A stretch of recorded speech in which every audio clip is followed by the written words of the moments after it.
Que a graça e a paz do Senhor esteja sobre sua vida nessa noite, sobre o seu lar, sobre a sua casa e sua família. Uma alegria poder estar com os irmãos, cultuando a Deus. E eu quero te convidar a abrir a sua Bíblia no livro do profeta Daniel, no capítulo 9. Nós vamos ler os primeiros 3 versículos do capítulo e também os versículos 20 a 23. Continuamos a meditar no livro do profeta Daniel durante as quartas-feiras, assim como temos feito. Nessa noite, quero compartilhar algo em torno desse capítulo 9. Se você já encontrou aí, junto com a sua família, vamos fazer a leitura da palavra de Deus. Versículo 1 do capítulo 9 diz assim: No primeiro ano de Dario, filho de Assuero, da linhagem dos Medos, o qual foi constituído rei sobre o reino dos caldeus, no primeiro ano do seu reinado, eu, Daniel, entendi pelos livros que o número de anos de que falara o Senhor ao profeta Jeremias, que haviam de durar as assolações de Jerusalém, era de 70 anos. Voltei o rosto ao Senhor Deus para o buscar com oração e súplicas, com jejum, pano de saco e cinza. E agora o versículo 20 diz assim: Falava eu ainda e orava e confessava o meu pecado e o pecado do meu povo de Israel, e lançava a minha súplica perante a face do Senhor, meu Deus, pelo monte santo do meu Deus. Falava ainda na oração, quando o homem Gabriel, que eu tinha observado na minha visão ao princípio, veio rapidamente voando e me tocou à hora do sacrifício da tarde. Ele queria instruir-me, falou comigo e disse: Daniel, agora saí para fazer-te entender o sentido.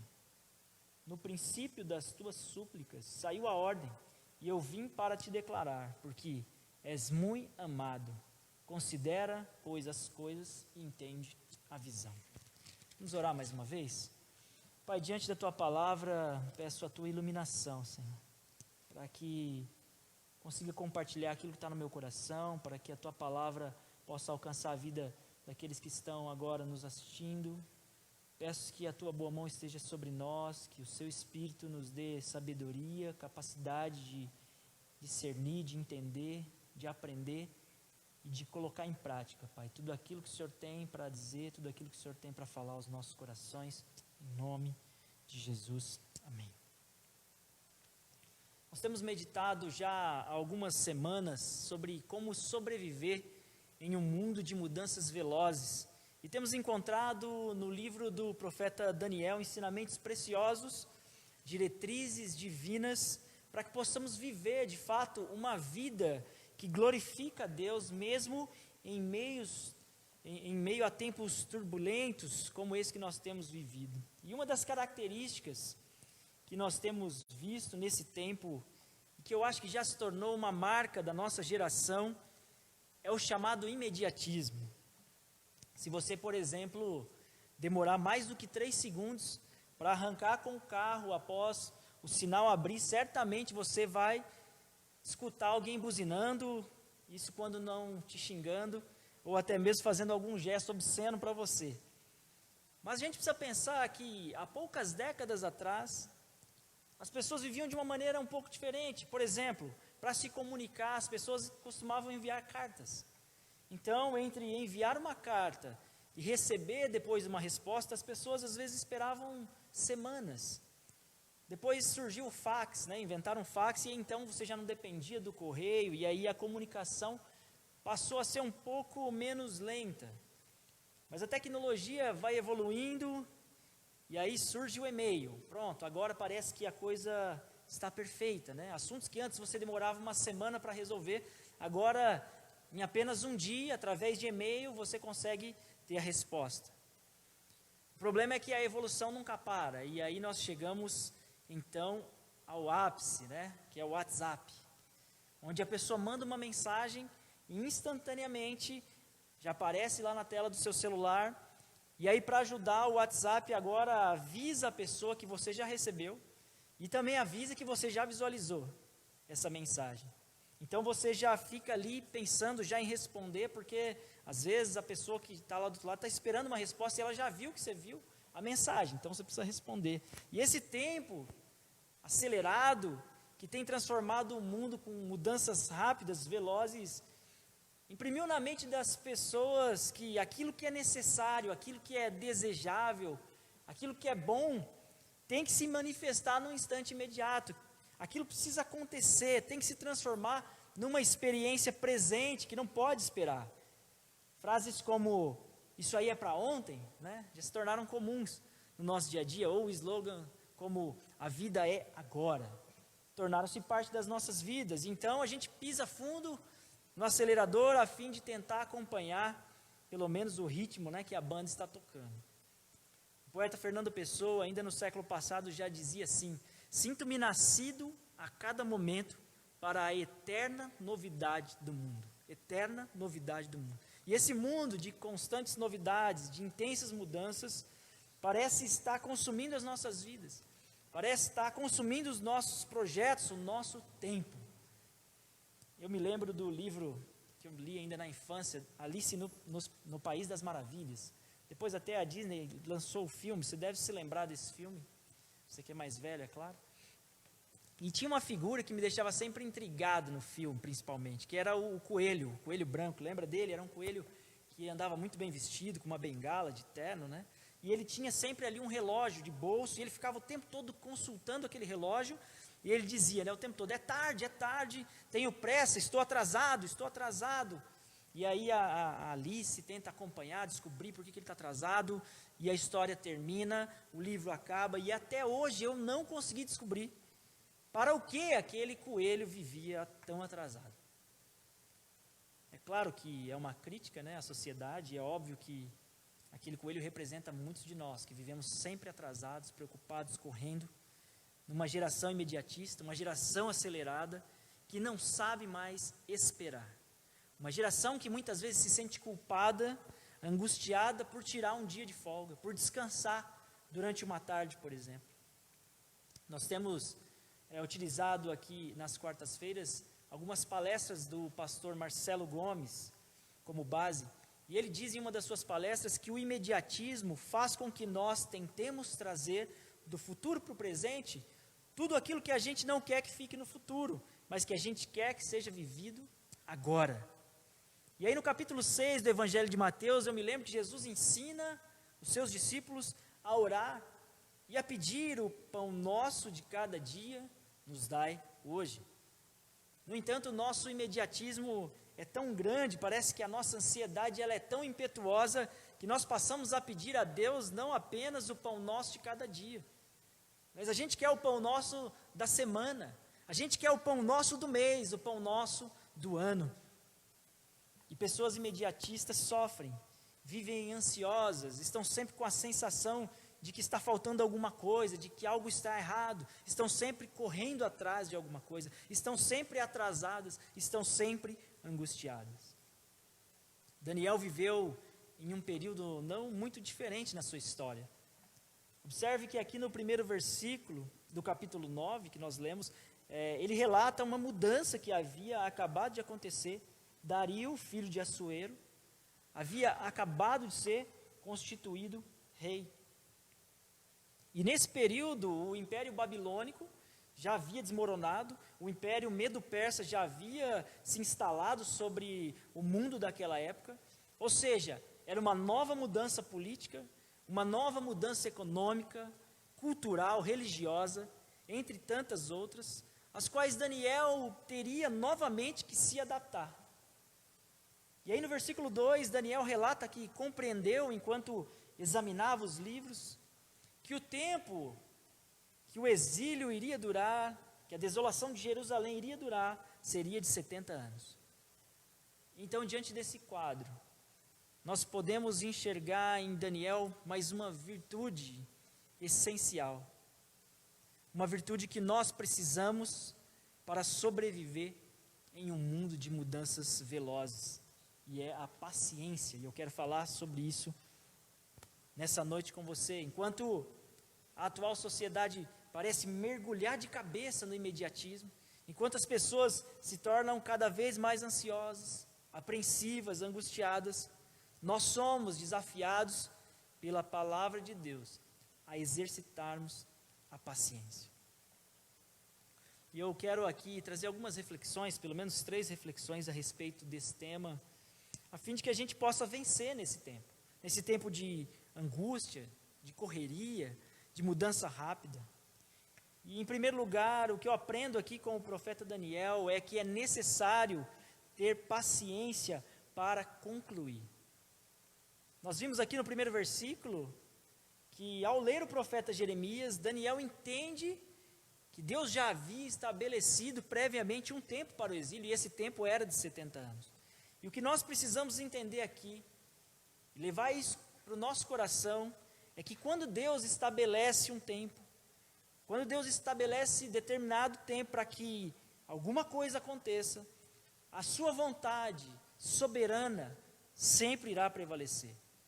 E a nós, seres humanos, resta apenas ter paciência e aguardar que esse tempo do Senhor se cumpra nas nossas vidas.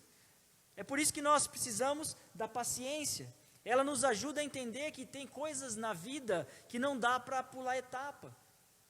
E essa é uma das marcas deste mundo acelerado, do imediatismo. A gente quer sempre pular etapas, a gente quer estar sempre à frente. O homem da pós-modernidade, ou da modernidade líquida, né, como diria Zygmunt Bauman, ele quer chegar logo ao final. Ele quer atingir os seus objetivos de uma maneira rápida, mas não quer passar pelo processo que é necessário para que isso aconteça. O Senhor havia determinado um tempo, o Senhor havia estabelecido que seriam 70 anos de exílio. E aí então, quando nós vamos para o capítulo 29 do profeta Jeremias, que é essa ponte, é esse trecho do livro que Daniel está lendo, nós encontramos alguns falsos profetas, imediatistas, dizendo ao povo exatamente o contrário. Eles estão dizendo ao povo assim: não, fiquem tranquilos, não precisam se preocupar porque o exílio vai ser rápido, isso já vai passar, logo nós vamos voltar para Jerusalém. No entanto, essa não era a palavra de Deus, essa não era a direção de Deus. E nós precisamos entender isso, que os processos da vida exigem tempo para serem concluídos. Para gerar um filho, por exemplo, você precisa esperar 42 semanas, aproximadamente 9 meses. Tem bebê que nasce antes? Tem.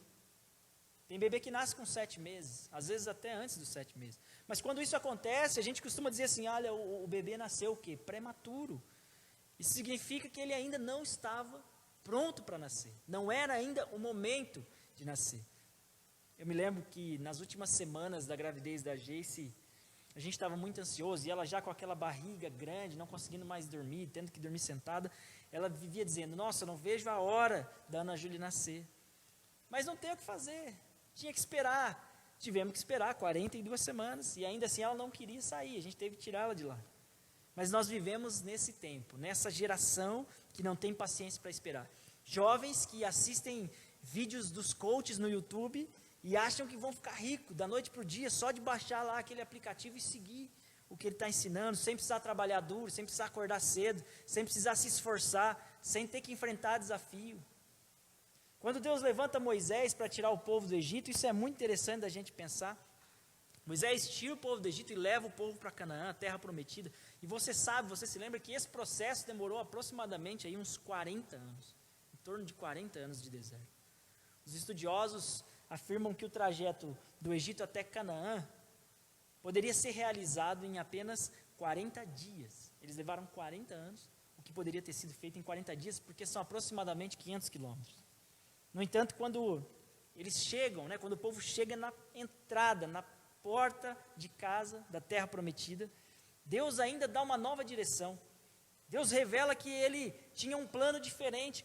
Deus estabeleceu um plano diferente do povo. O povo achou que chegaria na terra prometida e já entraria e estava tudo bem. Não, Deus tinha um plano diferente. Deus foi dando cidade por cidade, eles foram conquistando pouco a pouco a terra prometida. Por quê? Porque Deus tinha propósito naquilo.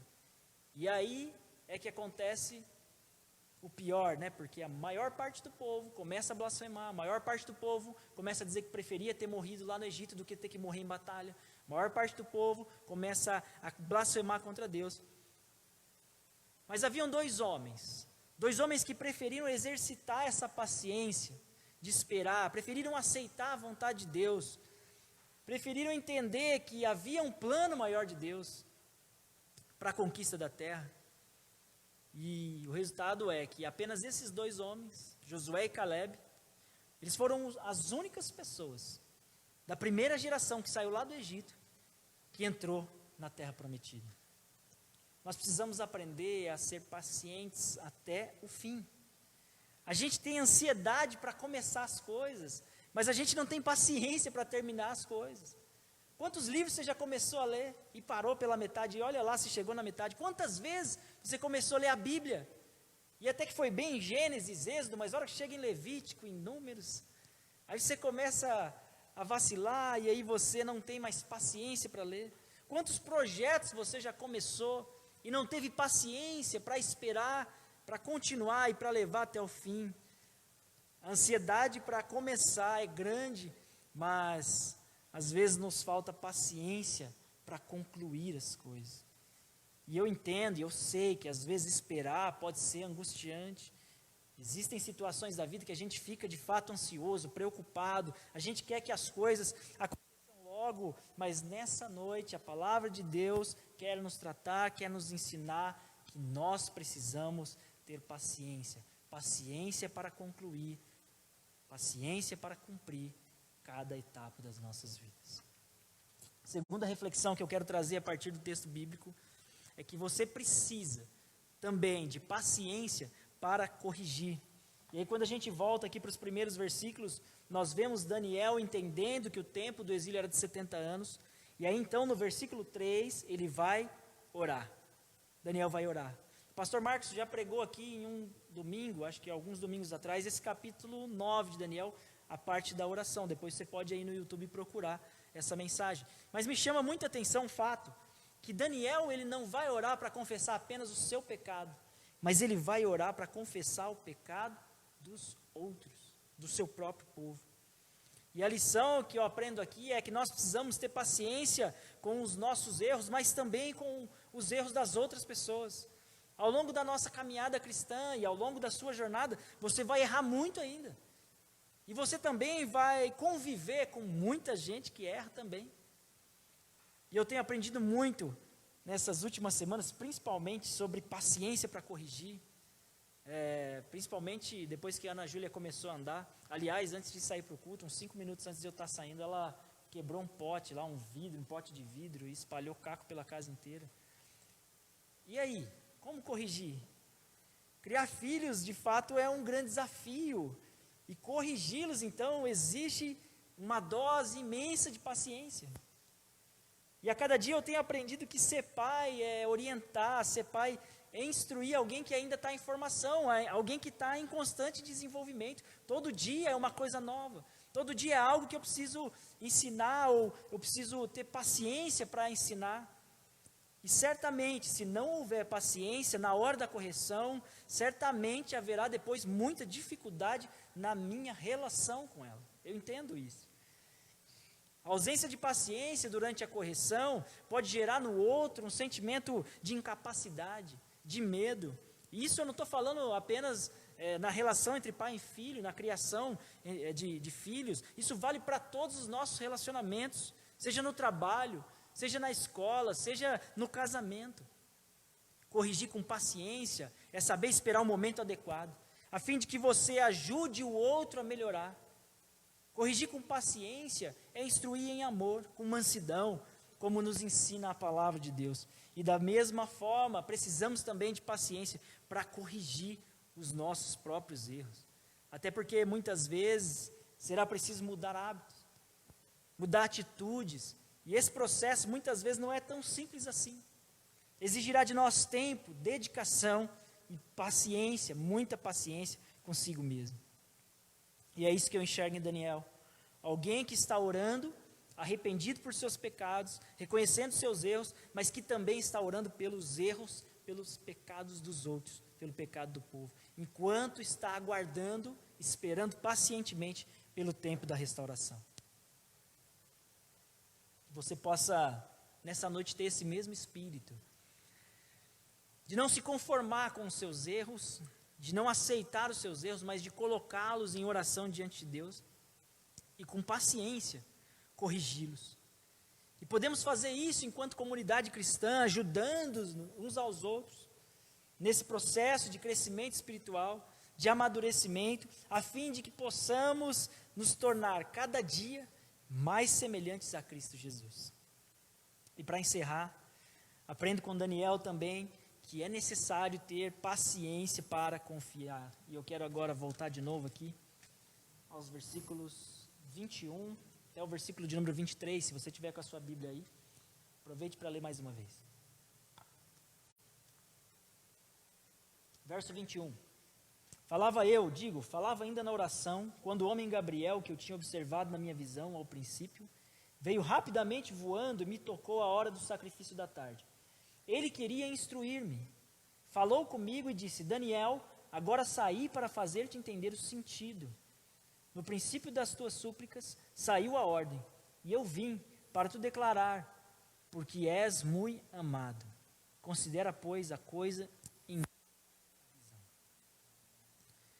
Uma das razões pelas quais eu fico muitas vezes impaciente é porque eu não tenho garantia nenhuma de futuro. Você certamente já ouviu alguém dizendo assim: olha lá, hein, o trem passa uma vez só. Ou o cavalo selado é a oportunidade que passa uma vez só. Se você perder essa oportunidade, talvez não apareça nenhuma outra mais na vida. Certo dia um amigo, um colega de trabalho me ligou um pouco angustiado. Ele havia recebido uma proposta de trabalho muito interessante, muito atraente, só que era no Chile. E aí então ele estava naquele dilema, né? Deixo o meu emprego aqui, minha família, meus amigos, minha namorada, vou para o Chile. Mas e se não der certo? E se chegar lá as coisas não fluírem, eu vou ter que voltar, e aí então eu perdi meu emprego, provavelmente eu terei perdido minha namorada, eu terei que começar tudo de novo. Como tomar uma decisão assim tão difícil sem ter nenhuma garantia? E a verdade é que a vida inteira ela é feita de oportunidades, né? Certamente você já perdeu algumas, das quais se arrependeu depois, dizendo: poxa, por que não entrei naquele negócio, né? Todo mundo que entrou agora está bem, está ganhando dinheiro e eu estou aqui ralando. Por que eu perdi aquela oportunidade? Mas eu também acho que você deve ter algumas oportunidades que perdeu e que depois te trouxeram certo alívio, né? Alguns, por exemplo, olham para trás e falam: meu Deus, que livramento. Se eu tivesse casado com aquela pessoa, que encrenca que eu teria arrumado para a minha vida, né? Como será que eu estaria hoje? E a gente vive assim, né? O que acontece de bom, a gente, que bom, graças a Deus. E quando as coisas não dão certo, a gente fica, poxa, se lamentando. Mas, querido, a vida é assim mesmo. A vida está fora do nosso controle. Ela é imprevisível. O apóstolo Tiago nos traz, inclusive, uma orientação preciosa sobre esse dilema, no capítulo 4 da sua epístola, no versículo 13 em diante, ele diz assim: atendei agora, vós que dizeis, hoje ou amanhã iremos para a cidade tal, e lá passaremos um ano, e negociaremos, e teremos lucros. Vós não sabeis o que sucederá amanhã. O que é a vossa vida? Sois apenas como neblina, que aparece por instante e logo se dissipa. Em vez disso, devieis dizer: se o Senhor quiser, não só viveremos, como também faremos isto ou aquilo.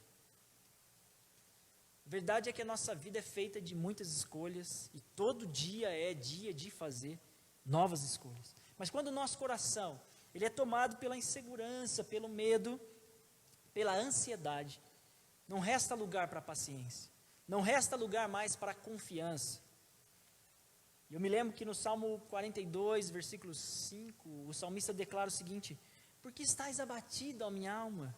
Por que te perturbas dentro em mim? Espera em Deus, pois ainda o louvarei, a Ele, meu auxílio, Deus meu. Ou também como o Salmo 40, bem conhecido, onde o salmista diz: esperei com paciência, ou esperei pacientemente pelo Senhor. Ele se inclinou para mim e ouviu o meu clamor. Quando Daniel começa a orar, é claro que há certa ansiedade no seu coração. Ele está suplicando, ele está inquieto, ele está clamando, mas de repente o anjo Gabriel vem voando na sua direção e toca nele. E então ele ouve a seguinte frase: Daniel, desde que você começou a orar, saiu a ordem e eu vim para te declarar, porque és muito amado.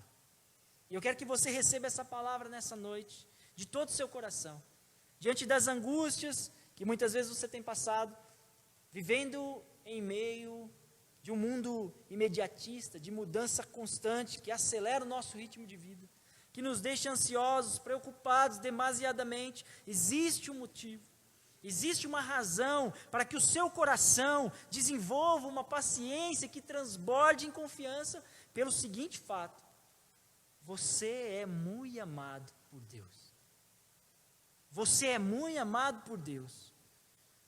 Talvez você esteja ansioso pelo que está por vir, preocupado com o futuro, desanimado com essa situação de pandemia. O Espírito Santo de Deus quer te restaurar hoje, quer te levantar hoje. Guarde essa verdade no seu coração, que essa verdade te sustente nesse tempo. Você é muito amado. Sendo assim, ore como Daniel orou. Busque a face do Senhor através das súplicas. Tenha paciência para confiar que Deus está no controle de todas as coisas, cuidando de cada um dos seus filhos, e que nada nesse mundo poderá te separar desse tão grande amor do Pai que está em Cristo Jesus, o nosso Senhor. Amém? Quero orar com você essa noite, e que o Senhor enche o seu coração de paciência, que você possa exercitá-la, lembrando de tudo isso que foi ministrado aqui, que você tenha paciência para concluir as coisas, que você tenha paciência para corrigir, que você tenha paciência para confiar e esperar pelo Senhor. Pai, muito obrigado por essa noite tão especial em que a Tua palavra foi proclamada, compartilhada, ministrada aos nossos corações. Obrigado porque o Senhor nos ensina dia após dia a sermos melhores. O Senhor nos instrui para que possamos sermos cada dia mais parecidos com Jesus e ajudar a melhorar aqueles que estão ao nosso redor também. Mas nós pedimos, Pai, que tudo isso que foi ministrado desça para o nosso coração e se torne prática. Nós precisamos, Pai, que no nosso dia a dia, no nosso cotidiano, nos nossos afazeres, nos nossos relacionamentos familiares, nosso coração transborde paciência. Que nós possamos aprender a ter essa virtude como Daniel, mesmo diante de um quadro caótico, de uma espera de 70 anos, ele pôde descansar no Senhor, confiar no Senhor. Acreditar, Pai, que esperar no Senhor é sempre caminhar. Nessa noite nós oramos pedindo que o Senhor nos dê paciência para concluir os nossos projetos, Pai. Nessa noite nós oramos pedindo que o Senhor nos dê paciência para corrigir e que o Senhor nos dê paciência para esperar e esperar com confiança, tendo a plena convicção de que o Senhor está cuidando de nós. Essa é a nossa oração, esse é o nosso desejo, em nome de Jesus. Amém.